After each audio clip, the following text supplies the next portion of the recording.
Welcome. My name is Gena Timberman, and you are listening to Timber People, a podcast about people who, like timber, are strong, build and create, who gather us together like fuel that feeds fire. People who support structures of our community that uplift and protect. I'm so happy to welcome my dear friend to the show, Mr. Victor Flores. Welcome. Thank you so much, my Choctaw sister, Gena Timberman.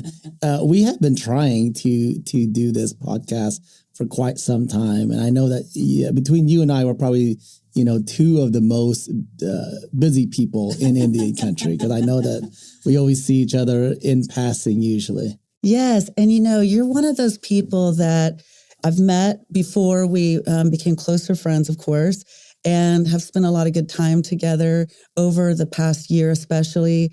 And you're one of those people that I feel like I've always known you. Very true. Well, we are definitely kindred spirits. Right. Obviously we have great fashion sense. Thank you. One. That's a huge compliment to me. We're hat people. That's right. We are also hat people, which, we are few and far between in that regard. But also, throughout Indian country, it's a small community. And, there are a lot of conferences that we run into each other out of state, and then also some here in state as well. And so it is always great to see a friend in another state, and and obviously you have an amazing smile, and so thank you. It's always welcoming when I see you, and we get to hang out for sure. Well, I smile a lot when we hang out. Thank you. I will tell you, before we have so much to talk about, and before we talk about your role with the Oklahoma Tribal Finance Consortium and the vision you have for the work that you do and economic development in Indian country and Oklahoma and beyond, I really want to say thank you, a special word of gratitude. We are in this season of Thanksgiving, and I want to say thank you for all that you do. You've been supportive so much of the First Americans Museum, most recently, especially with the Oklahoma City Indian Clinic, the Red Feather Gala. And I really see you stepping up to support events, people, and community activities that make a difference and really build partnerships and avenues by which we can collaborate. Well, thanks, Gena. If I had a superpower, I really think that my superpower would be that I'm a great connector. And so I always tell everyone, hey, I'm the Lego guy. Right. I know someone that you need to meet. And so let me go introduce you to them in regards to, whatever project is happening. But, that's also one of my passions, is really just getting to know people. Right. There are just so many great things that are going on, and there's so many great causes to support. Obviously we can't do them all, but from my perspective, one of the things that I love doing, if it was a hobby, right, was to just is really just being in the community and helping others. That's what I love to do. Right. Sure, I like to do the normal, go and work out, watch my OU Sooners win, usually they're winning, but my real passion is being out in the community, being out amongst the people, and really just helping others. I do my best to contribute by helping others. Absolutely. And you do that directly, you do it indirectly, and the work that you do inevitably really impacts positively those communities. And it's been really great to learn about your work and to see you operate in Indian country and to know what happens, the ripple effects of the work that you're doing. One of the, key phrases that I always try to remind myself, one is, the best time to plant a tree is 20 years ago. Right. The second best time is now. And so, when you hear about all of these, great causes, while we can't do everything, if I see an opportunity for me to help someone just take the next step or to introduce them to then take the next step, then I try to do that immediately. And I try to jump in because there is always something going on. But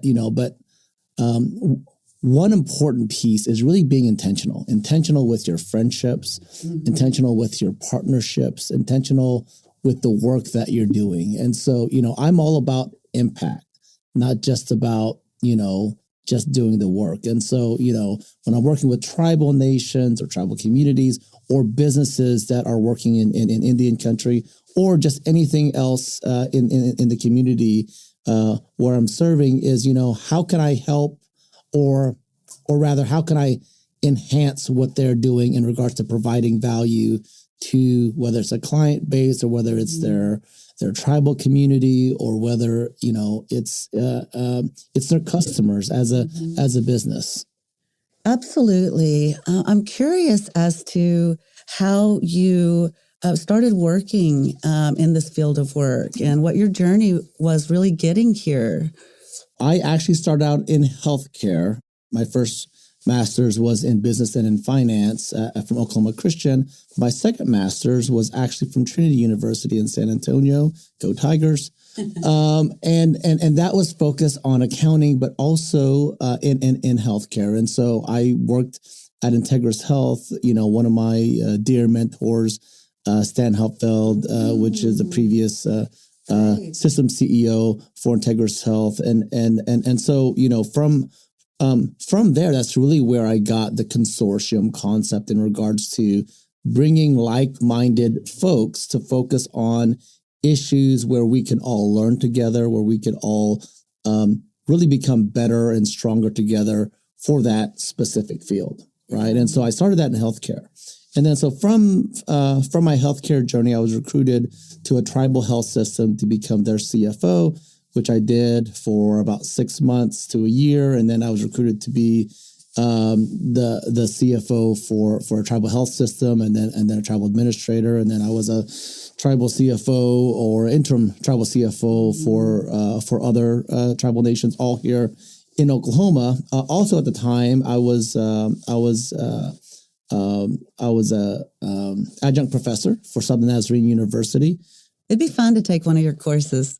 Well, I still have. I remember, and so that was master's level corporate finance. I do remember there were maybe that wouldn't be so fun for me. Yeah, there were a couple times each year, every semester, where someone was crying in the evening because it was an accelerated course, and so everyone in the program was a professional already working in their field. They were just trying to get their master's in the evening.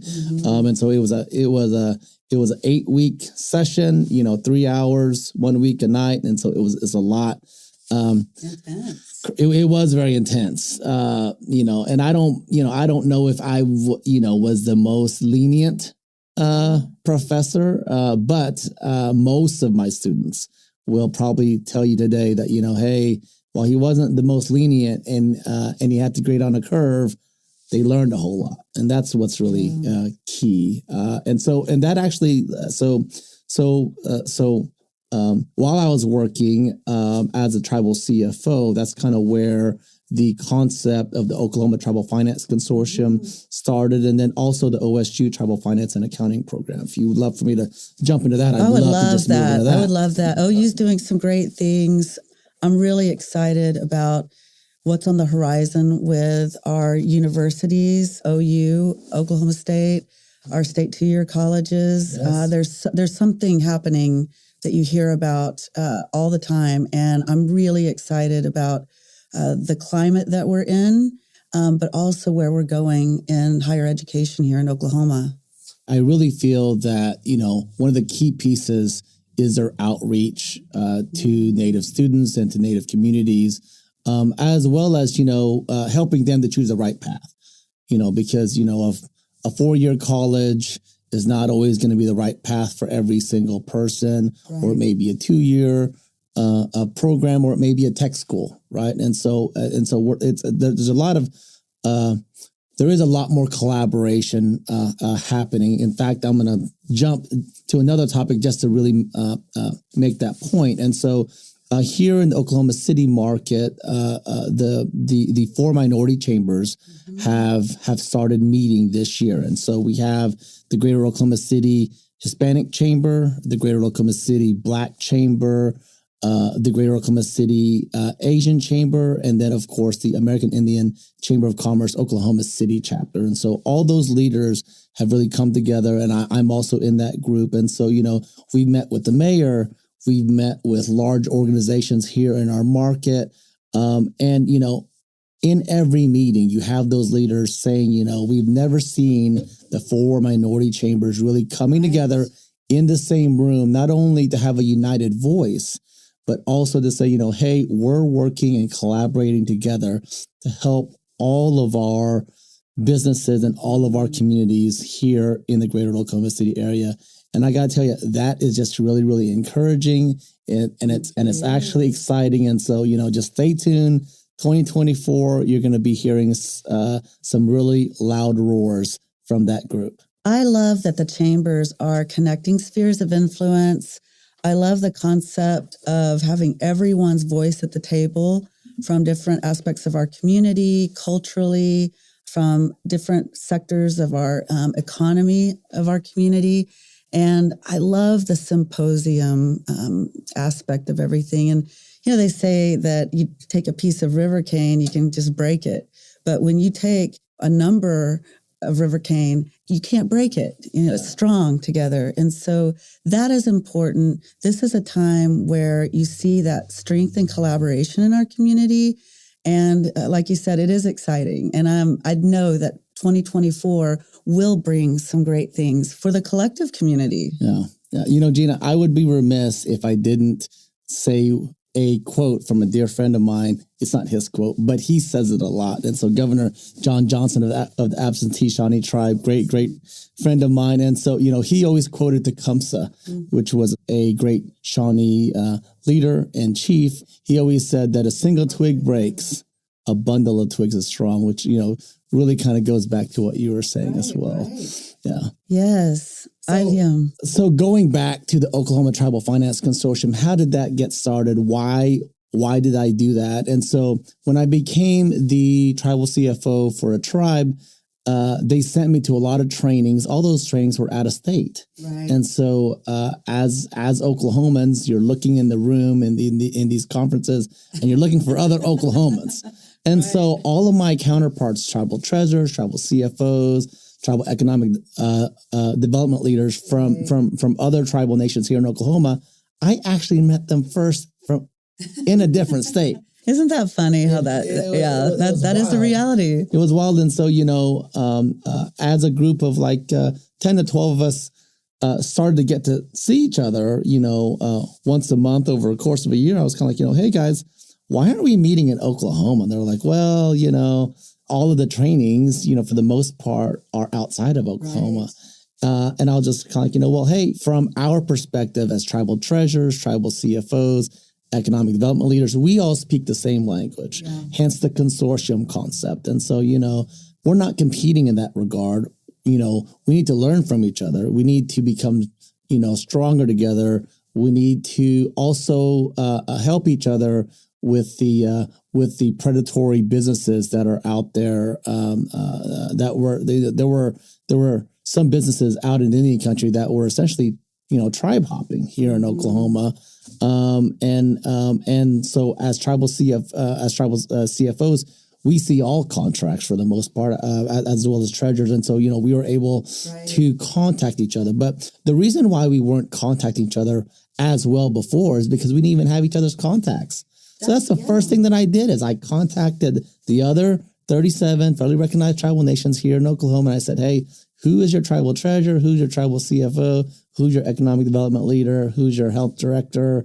And, then I got all the names and I compiled them and I said, hey, come to this first conference. I'm giving out a TV. Yeah. And incentives are important. Well, of course. Food and you're a smart man. That is true. I did also feed everyone. And so, in that first meeting, we actually partnered with NAFOA, Native American Finance Officers Association. I'm a member of that as well. I've been a member with them for, probably 20, Right. 20 years now. And so, great national organization.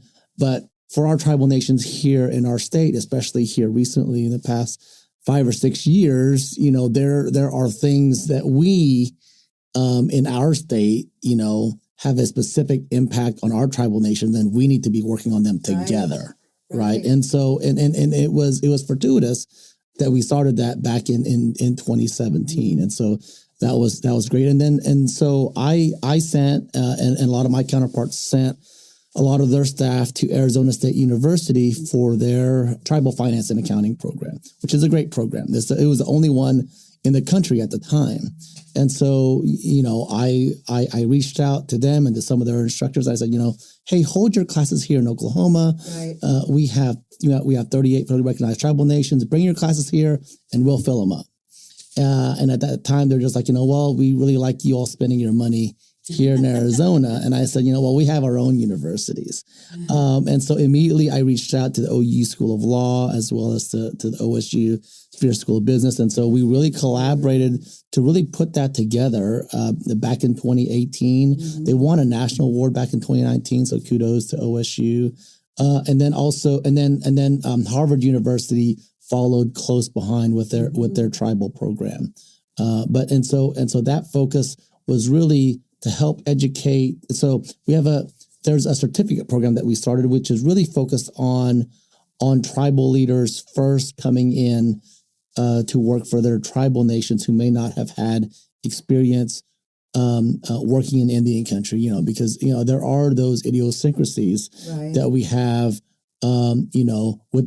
with the 4 types of funding sources in Indian country. And so, I when I did education there as an adjunct professor there for the OSU Tribal Finance and Accounting program, I always talked about the 4 colors of money in Indian country. Mm-hmm. So you have your general welfare dollars, then you have your grant dollars, you have your IHS dollars, and you have your BIA dollars. And for the most part, those dollars don't like to be intermixed. Mm-hmm. And so that was kind of the key things. And so it's been a great ride. And so from that, because it was so successful, we were given the opportunity to take the lead on the Oklahoma Native Economic Impact Study. And so that study used to, it wasn't done on a regular basis when we took it over. We said we'd do it every 2 years. Now they want it done every year. And so why is that important? And so the Oklahoma Native Economic Impact Study really highlights what our tribal nations do for the state of Oklahoma and all of its citizens. And so we're talking about infrastructure, we're talking about healthcare, we're talking about jobs, right? And so, in our latest study, and again, I'm an accountant, which I'll talk about here in a minute, so I have to go over some of our numbers. And so we actually released this back in 2022. And so we always go back 2 years when we're doing economic impact studies. So looking at FY19 that we released in 2022, our economic impact here in our great state of Oklahoma was almost $16 billion. That's with a B. Right. Gena. So $16 billion that our tribal nations provide here to our state. But then it also talks about, almost 114,000 jobs. Right. And those jobs are Oklahomans, native and non-native. In fact, most of those are probably non-native jobs. And that equates to $5.4 billion in salaries and wages. Mm-hmm. And those dollars are spent inside of our state, which is an amazing thing. Right. And so, most of Oklahoma, when they think about tribal nations, they immediately think casinos and all the dollars that the casinos are making. And so, but what they have to understand is that there's a give back portion in the gaming compact. And so since 2006, our tribal nations and their casino enterprises has provided $1.8 billion to education, to teachers, as well as to mental health, right? And so that's just dynamic in regards to the dollars that those casinos have generated for the state. But then also those dollars that those casinos are generating are also going back to the tribal nation for them to take care not only of their citizens, but their communities. And guess what? Those communities of our tribal nations are also Oklahoma communities, right? And so that's kind of the biggest takeaway that I try to convey is that, tribal nations take care of their community and their members. Obviously their role as a sovereign government is to take care of their citizens and their members. But in doing so, they're also taking care of spouses of their members, right? And then as an employer, they're taking care, of all of their employees, native and non-native, and also their family members, because they usually insure and then also their enterprises in regards to tribal health care. There are a lot of tribal healthcare facilities that are seeing non-native patients. And so, here in the last 10 years, there's been a lot of rural community hospitals and clinics shutting down. And so what happens is that our tribal healthcare system is really a safety net, and that's how they've had to function. And if you look at where they're located throughout the state, I mean, if it wasn't for those tribal nations and their enterprises out in the rural communities, where typically our tribal nations and their enterprises are the largest employer. That's what I was about to say. Thank you. Yeah. Yes. And if it wasn't for that, you would see a whole lot more of, number one, urbanization of families leaving those rural communities, but also number two, people leaving the state of Oklahoma. There's a scary statistic where we see all of or a large number of our college graduates then, jumping to a different state. And so that's our brain trust that we're investing in. And then now they're leaving. And so, that's why it's so important for that economic development here in the state.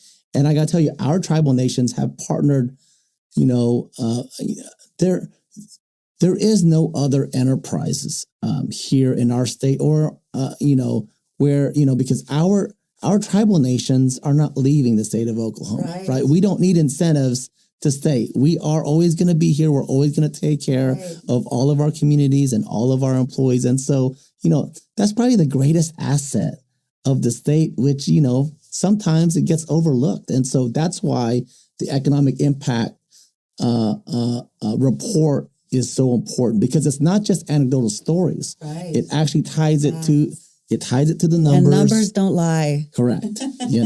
I was hopeful that you would talk about the study. Tribal economic impact is Oklahoma impact, and it's important. And not only is it overlooked, if everyone understood and appreciated the fact that tribal economic impact is positive Oklahoma impact, think about the things we could do. I mean, we're doing so much. And I say that, we were a collision of cultures, but today we're a collaboration of cultures. And Oklahoma is special. I mean, it really is. I mean, we're biased, of course. This is, my home and our home. But that's why I really appreciate knowing that people like you in our community are, through systems of education and also symposia, and through your consortium, through gathering, sharing, engaging, networking, it is like this web of interconnectedness that it means so much to be able to pick up the phone, call someone, and open up a dialogue where you don't have this just lack of awareness and understanding of who they are and what that you have avenues of engaging in professional and social situations that really inure to the benefit of relationship building and nation building amongst our tribal nations here in the state of Oklahoma. Yes. And outside the state. I love running into you at Res and in other places in the country, and our intertribal trade, intra-tribal economic experiences, they really have ripple effects, like you said. Oh, absolutely. And the reason why I get to see you also out of state is because of my day job. I actually do have a actual day job. So I serve as a principal for RDW. So my region is Oklahoma, Kansas, and Texas. But RDW is actually the largest national accounting firm focused on Indian country. We're based out of Albuquerque. We have a large office in Phoenix, and then I run the Oklahoma office. And then we actually acquired a practice in the Northwest part of the U.S. But we have employees in 19 different states now.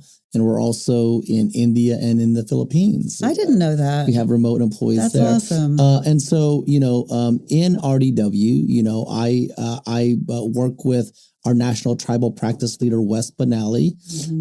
And so in that, it affords me the opportunity to go to those conferences, to speak at those conferences, as well as to really, make those connections, network, and to look for opportunities, to help others through my organization. And I gotta say that's really been a blessing. And so, I had my own firm at one point after I left a tribal nation, and the only reason why I chose RDW, because there was a lot of firms coming after me, wanting me to work for them. The only reason why I chose RDW was because of, the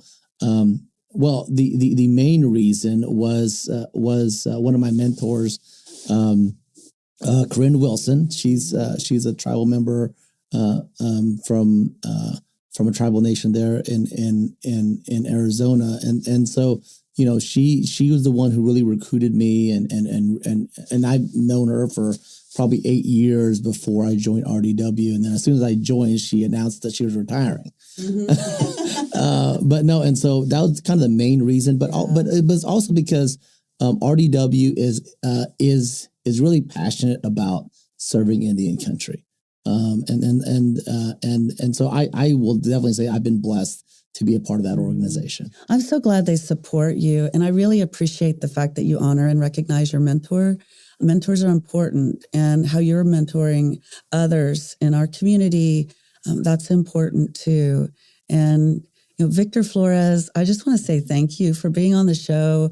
I know that the listeners have learned a great deal about your commitment to working in Indian country, and I would love to have you back on the show for any updates, and even to bring some friends where we can have a conversation about different activities throughout Indian country in terms of economic development and beyond.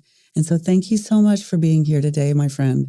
Thank you so much for this opportunity. And I will take you up on that offer. I'm always blessed to get involved in so many amazing things. And so, yes, you'll hear from me again, and I'll be happy to bring over some friends of ours. Absolutely. Thank you. Yakoki, thank you for joining us. Timber People is brought to you by the Possibilities Podcast platform.